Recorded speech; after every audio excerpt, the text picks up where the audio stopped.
नमस्कार मित्रों, आप देख रहे हैं आपका अपना YouTube चैनल कर्मा, जहां हम महाभारत, धर्म, नीति और जीवन के गूढ़ रहस्यों को सरल भाषा में समझते हैं।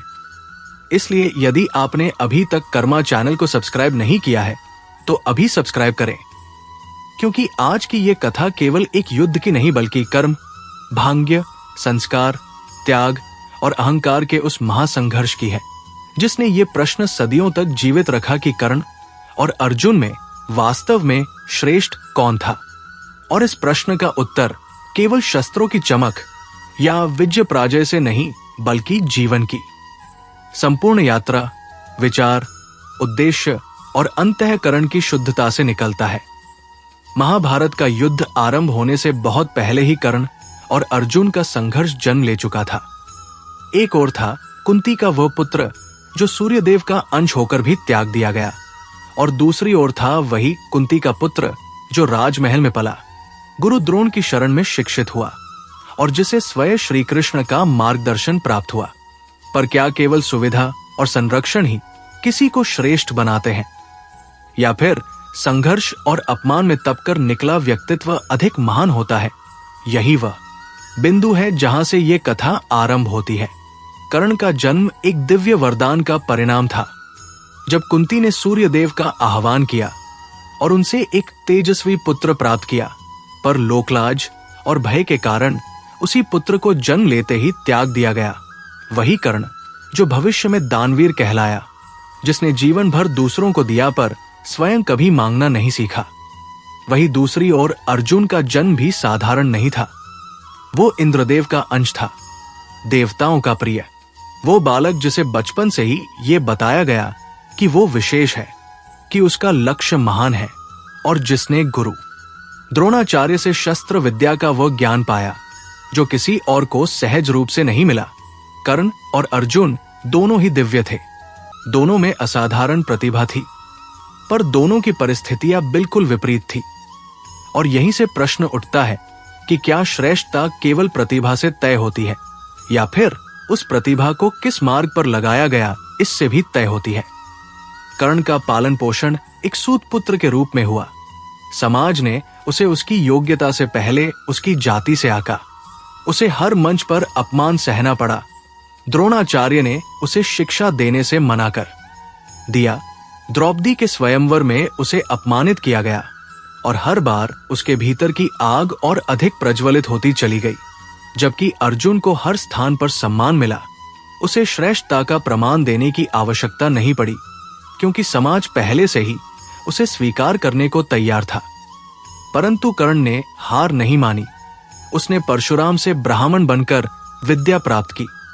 उसने अपने बल और तप से वो स्थान पाया जहां वह अर्जुन का प्रतिद्वंदी बन सका। और यही वो क्षण था जब हस्तिनापुर की सभा में पहली बार दोनों आमने सामने आए, जहां अर्जुन के शौर्य को चुनौती देने वाला कोई नहीं था।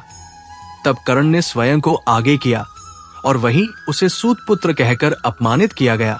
ये वही क्षण था जिसने कर्ण के जीवन की दिशा तय कर दी, क्योंकि उसी सभा में दुर्योधन ने उसे अंग देश का राजा बनाकर उसका सम्मान किया, और कर्ण ने उस सम्मान के बदले अपना पूरा जीवन दुर्योधन को समर्पित कर दिया। यही से कर्ण और अर्जुन का संघर्ष केवल व्यक्तिगत नहीं रहा, बल्कि दो विचारधाराओं का संघर्ष बन गया। अर्जुन धर्म के पक्ष में था, पर कर्ण उस मित्रता के बंधन में बंध गया जिसे उसने अपने आत्मसम्मान की रक्षा समझा। अर्जुन का जीवन श्री कृष्ण के सान्निध्य में आगे बढ़ता गया। उसे गीता का उपदेश मिला, उसे कर्मयोग का अर्थ समझाया गया, उसे ये सिखाया गया कि युद्ध भी धर्म हो सकता है यदि वो अधर्म के नाश के लिए हो। जबकि कर्ण को जीवन भर ये दुविधा रही कि वो जानता था कि दुर्योधन अधर्म के मार्ग पर है, फिर भी वो उसका साथ नहीं छोड़ सका, क्योंकि उसके लिए कृतज्ञता और वचनबद्धता धर्म से भी ऊपर हो गई। कर्ण का ये निर्णय ही उसके जीवन की सबसे बड़ी शक्ति भी बना और सबसे बड़ी कमजोरी भी, क्योंकि उसने अपने अंतःकरण की आवाज को दबाकर मित्रता का निर्वाह किया। वही अर्जुन ने हर बार श्री कृष्ण के माध्यम से अपने संशयों का समाधान पाया। जब कुंती ने युद्ध से पहले कर्ण को सत्य बताया कि वो उसका पुत्र है और पांडवों का बड़ा भाई है। तब कर्ण के सामने जीवन का सबसे बड़ा निर्णय था। वो चाहे तो युद्ध रोक सकता था, अपना अधिकार पा सकता था, पर उसने फिर वही किया जो उसने जीवन भर किया था। उसने अपने दुख को त्याग दिया और दुर्योधन का साथ नहीं छोड़ा। उसने केवल इतना वचन लिया कि वो अर्जुन के अतिरिक्त किसी पांडव का वध नहीं करेगा। और यही त्याग उसे महान बनाता है, पर यही हट उसे विनाश की ओर भी ले जाता है। अर्जुन और कर्ण दोनों ही श्रेष्ठ धनुर्धर थे, पर अर्जुन की श्रेष्ठता वहां प्रकट होती है जहां वह अपने अहंकार को श्री कृष्ण के चरणों में रख देता है, जबकि कर्ण का अहंकार उसके आत्मसम्मान के साथ जुड़ा हुआ था, जिसे तोड़ना उसके लिए असंभव था। महाभारत केवल ये नहीं बताता कि किसने युद्ध जीता, बल्कि ये सिखाता है कि सही मार्ग कौन सा है। और यही अंतर धीरे धीरे स्पष्ट होता जाता है कि अर्जुन का संघर्ष बाहरी था और कर्ण का संघर्ष आंतरिक। अर्जुन शत्रुओं से लड़ रहा था और कर्ण स्वयं से। इस कथा में हम ये भी समझते हैं कि प्रतिभा यदि सही दिशा में न जाए तो वो स्वयं को ही जला देती है, और यही कर्ण की त्रासदी थी। जबकि अर्जुन की सफलता का रहस्य ये था कि उसने अपने जीवन का सार धर्म और कर्तव्य में खोजा, न कि केवल प्रतिशोध में। यह पहला भाग हमें यह समझाने के लिए है कि कर्ण और अर्जुन की तुलना केवल युद्ध भूमि में नहीं की जा सकती। उनकी पूरी जीवन यात्रा को समझे बिना निर्णय अधूरा है।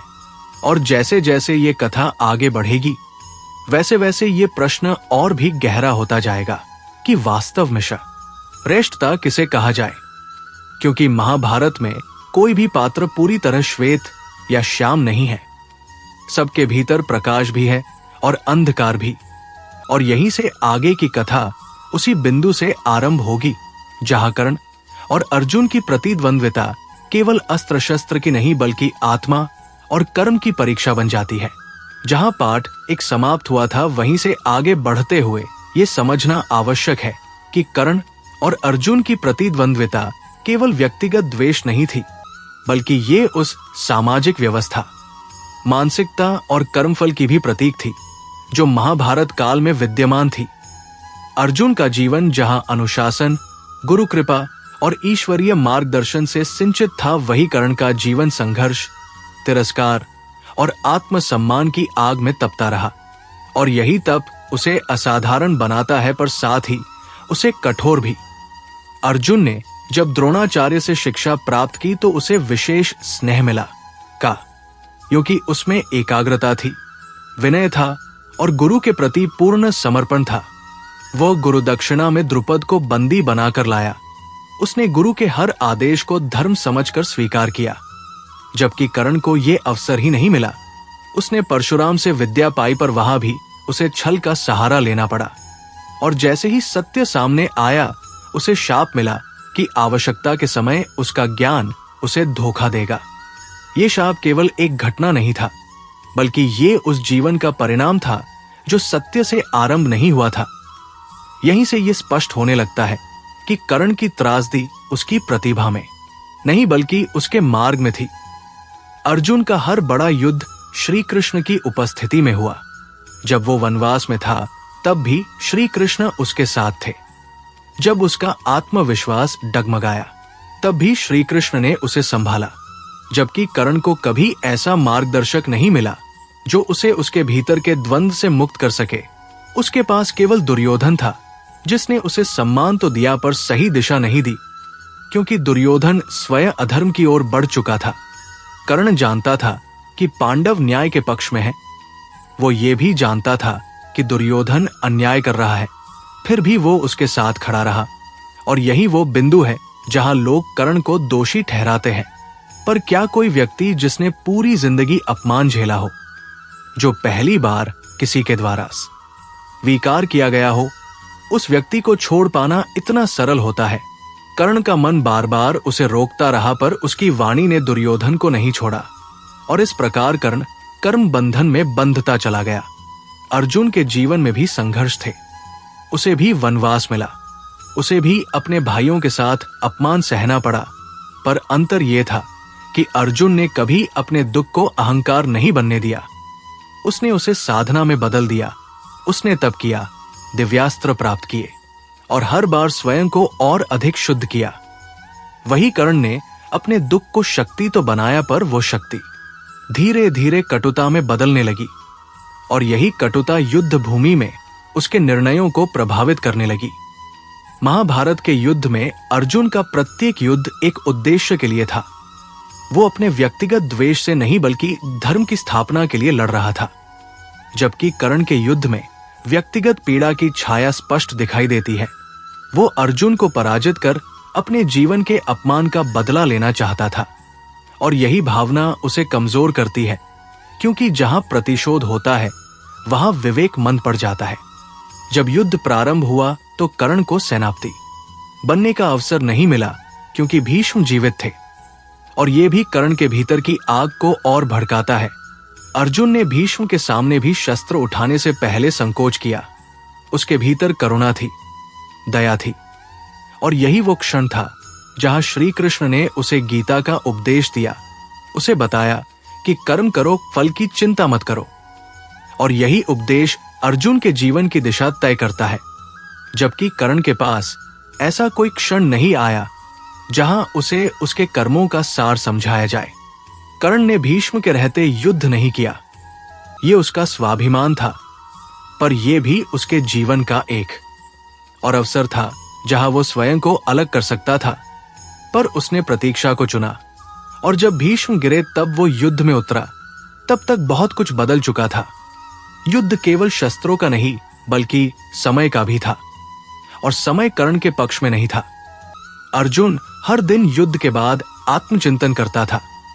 वो श्री कृष्ण से प्रश्न करता था, अपने भीतर झांकता था, जबकि कर्ण अपने भीतर के प्रश्नों को दबाता गया, क्योंकि यदि वो उन्हें सुनता तो शायद वह दुर्योधन का साथ छोड़ देता।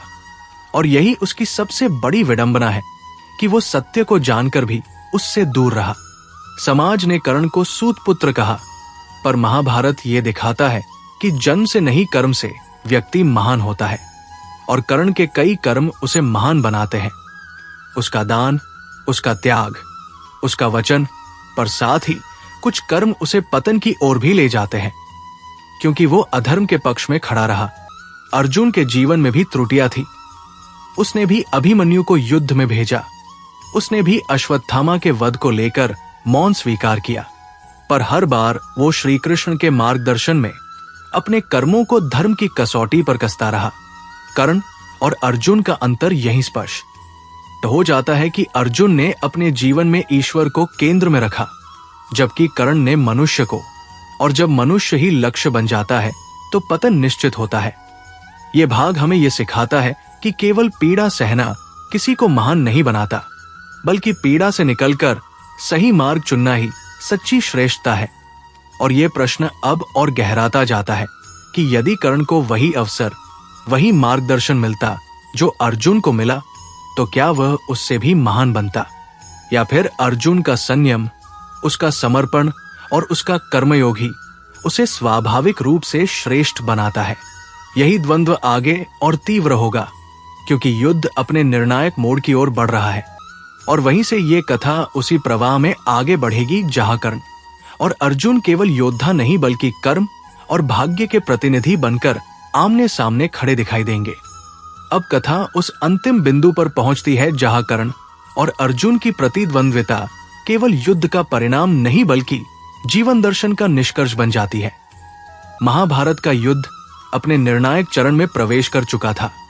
भीष्म और द्रोण दोनों धराशायी हो चुके थे।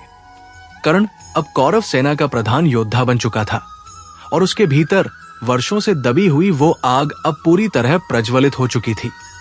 उसे लगने लगा था कि अब समय आ गया है जब वो अर्जुन को पराजित कर अपने जीवन के हर अपमान का उत्तर दे सकेगा। वही अर्जुन भी इस युद्ध को केवल विजय के लिए नहीं बल्कि धर्म की स्थापना के अंतिम कर्तव्य के रूप में देख रहा था। श्री कृष्ण उसके सारथी थे और हर क्षण उसे ये स्मरण कराते थे कि ये युद्ध व्यक्तिगत नहीं बल्कि सार्वभौमिक है। युद्ध के उस दिन जब कर्ण और अर्जुन आमने सामने आए, वो केवल दो धनुर्धरों का संग्राम नहीं था बल्कि दो जीवन दृष्टियों का टकराव था। कर्ण के पास अपार पराक्रम था, दिव्य अस्त्र थे अनुभव था, पर उसके भीतर कहीं न कहीं असंतोष, क्रोध और नियति के प्रति शिकायत थी। जबकि अर्जुन के भीतर शांति थी, स्पष्टता थी और अपने कर्तव्य के प्रति पूर्ण समर्पण था। जैसे ही युद्ध आरंभ हुआ, कर्ण ने अपने कौशल से अर्जुन को कठिन चुनौती दी। ऐसा लगा मानो वो क्षण सचमुच इतिहास बदल देगा। पर तभी वो शाप सक्रिय हुआ जो परशुराम ने दिया था। कर्ण आवश्यक समय पर ब्रह्मास्त्र का प्रयोग नहीं कर सका। उसके रथ का पहिया भूमि में धंस गया और वो क्षण केवल एक तकनीकी त्रुटि नहीं, बल्कि पूरे जीवन की परिणति बन गया। क्योंकि कर्ण ने जीवन भर सत्य को आंशिक रूप से अपनाया और अधर्म का साथ देकर स्वयं को कमजोर किया। उस क्षण कर्ण ने अर्जुन से युद्ध रोकने की प्रार्थना की। उसने योद्धा धर्म की याद दिलाई और यही वो क्षण है जहां श्रोताओं का हृदय कर्ण के प्रति करुणा से भर जाता है। पर श्री कृष्ण ने अर्जुन को स्मरण कराया कि यही कर्ण था जिसने द्रौपदी के अपमान पर मौन नहीं बल्कि कटु वाणी का प्रयोग किया था। यही कर्ण था जिसने अधर्म के पक्ष में खड़े होकर निर्दोषों के विनाश का समर्थन किया था। और यही वो क्षण था जहां अर्जुन ने अपने व्यक्तिगत भाव को त्याग कर धर्म को चुना और कर्ण का वध किया। कर्ण की मृत्यु केवल एक योद्धा की मृत्यु नहीं थी, बल्कि ये उस संभावना का अंत थी जो यदि सही मार्ग पर जाती तो इतिहास बदल सकता था। और यही महाभारत का सबसे बड़ा संदेश है कि महान प्रतिभा भी यदि अधर्म के साथ जुड़ जाए तो अंततः नष्ट हो जाती है, जबकि संयमित प्रतिभा, सही मार्गदर्शन और धर्म के साथ जुड़ा हुआ जीवन अमर हो जाता है। कर्ण की मृत्यु के बाद जब कुंती ने सत्य प्रकट किया कि कर्ण उसका ज्येष्ठ पुत्र था, तब पांडवों को जो पीड़ा हुई वो ये दर्शाती है कि जीवन में कई सत्य समय से पहले सामने न आकर विनाश के बाद प्रकट होते हैं। अर्जुन को ये जानकर गहरा आघात पहुंचा कि जिसे उसने मारा वह उसका बड़ा भाई था, पर यही नियति थी, क्योंकि कर्म अपने समय पर फल देता है और कर्ण ने अपने कर्म स्वयं चुने थे। अब यदि प्रश्न पूछा जाए कि कर्ण और अर्जुन में श्रेष्ठ कौन था, तो उत्तर सरल नहीं है। कर्ण श्रेष्ठ था अपने दान में, अपने त्याग में, अपने साहस में और अपने आत्मसम्मान में, पर वो अधूरा रह गया क्योंकि उसने सत्य जानते हुए भी गलत पक्ष का साथ नहीं छोड़ा। वही अर्जुन श्रेष्ठ था अपने संयम में, अपने समर्पण में, अपने विवेक में और अपने कर्मयोग में। उसने ईश्वर को अपना मार्गदर्शक बनाया और अहंकार को त्याग दिया। इसलिए अर्जुन की विजय केवल युद्ध की विजय नहीं बल्कि जीवन की विजय थी। महाभारत हमें यह सिखाता है कि जीवन में परिस्थितियां हमारे हाथ में नहीं होती, पर हमारा चुनाव हमारे हाथ में होता है। कर्ण परिस्थितियों का शिकार बना, अर्जुन परिस्थितियों का साधक बना। कर्ण ने मित्रता को धर्म से ऊपर रखा, अर्जुन ने धर्म को हर संबंध से ऊपर रखा। और यही अंतर अंततः श्रेष्ठता तय करता है। ये कथा हमें आज के जीवन में भी मार्ग दिखाती है कि केवल पीड़ा सहना, केवल प्रतिभाशाली होना या केवल अच्छा दिल होना पर्याप्त नहीं है। सही मार्ग, सही संगति और सही निर्णय ही जीवन को महान बनाते हैं। और यही कारण है कि कर्ण करुणा का पात्र बनता है, जबकि अर्जुन प्रेरणा का। कर्ण हमें यह सिखाता है कि क्या नहीं करना चाहिए और अर्जुन ये सिखाता है कि कैसे करना चाहिए। मित्रों, यदि आपको ये कथा पसंद आई हो, यदि इसने आपको सोचने पर मजबूर किया हो कि आपके जीवन में आप कर्ण की तरह भावनाओं में बह रहे हैं या अर्जुन की तरह विवेक से निर्णय ले रहे हैं, तो आपसे विनम्र निवेदन है कि हमारे YouTube चैनल कर्मा को अभी सब्सक्राइब करें, क्योंकि यहां हम केवल कथाएं नहीं सुनाते बल्कि जीवन को सरल बनाने, मोहमाया से बाहर आने और कर्म के रहस्य को समझने का प्रयास करते हैं। और इसी के साथ ये कथा समाप्त नहीं होती, बल्कि आपके भीतर एक नए प्रश्न के साथ जीवित रहती है कि इस जीवन युद्ध में आप किस मार्ग को चुनेंगे, कर्ण का या अर्जुन का।